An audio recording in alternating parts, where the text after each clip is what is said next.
Our story begins in the village of Vengar in northern Iceland, with a young man named Erik. Erik used to live in Norway, but after he and his father were involved in a little bit of manslaughter, they were banished to Iceland. Erik was newly married and was living the life of an average farm owner. But then one day, one of Erik's slaves caused a landslide that destroyed a nearby farm. A kinsman of the farm owner, Eyjolf the Foul, slew the slave for this insolence. And Erik in turn, full of rage, killed Eyjolf. There was a thing, which was an assembly where free folk and law speakers came to solve problems and to get justice. And once again, Erik was banished. This time he moved to the island of Exney. While there, he lended a bunch of seat stocks to a man named Thorgest, but when Erik then decided to move once more, he wanted the seat stocks back and Thorgest refused to give them back, so Erik took them by force, and a fight broke out. When the dust had settled, 2 of Thorgest's sons were dead. At this point, more or less the entire village had taken either Erik's side or Thorgest. And avoiding a massacre, the issue was taken to the Thing, where once again Erik lost. Very tired of Erik's shenanigans, the Thing banished him from all of Iceland.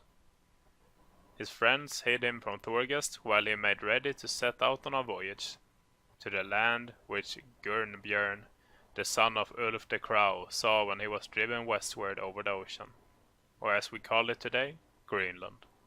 So Erik left, promising his friends that he would return if he found the land. Then he sailed out and went down the Snæfjökull, which roughly translates into Snow Mountain Glacier in English. After much sailing, he finally reached the glacier called Blazerk. He had reached Greenland. Then he sailed southwards to see if there were any inhabitants. The first winter he spent at Eriksey. Then, in the summer, he went to Eriksfjord and built a home there. He then headed west. Here he spent a long time giving name to different landmarks and locations, as you might have realized from the many places with Erik in its name. Now, once again, winter came, and he waited it out in Eriksholmar. Then, in the summer, he went northwards to Snæfell and into Hafjord. Thinking that he had reached the end of Eriksfjord, he turned back and spent the winter in Eriksey. Now, 3 years later, his banishment was over and he returned to Iceland and lived with his friends. He and Thorgest met again and a fight broke out, and Thorgest won. And after this, somehow they reconciled. He then recruited men to come with him and live in his newly discovered Greenland. It is said that as many as 25 ships followed him, but only 14 made it to Greenland in 986. Which got its name because, as Erik said, men will desire much the more to go there if the land has a good name.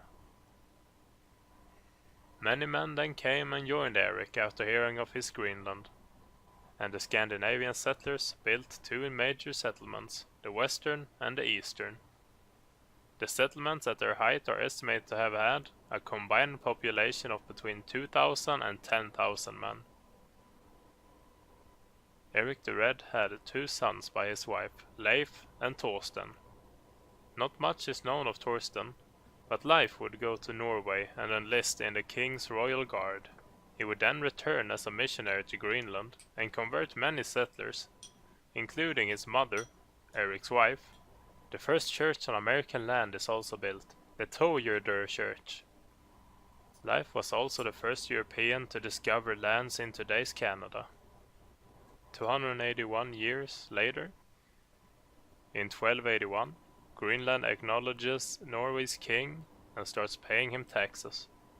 Approximately another 100 years pass, and the word reaches Europe that the entire western settlement has been abandoned.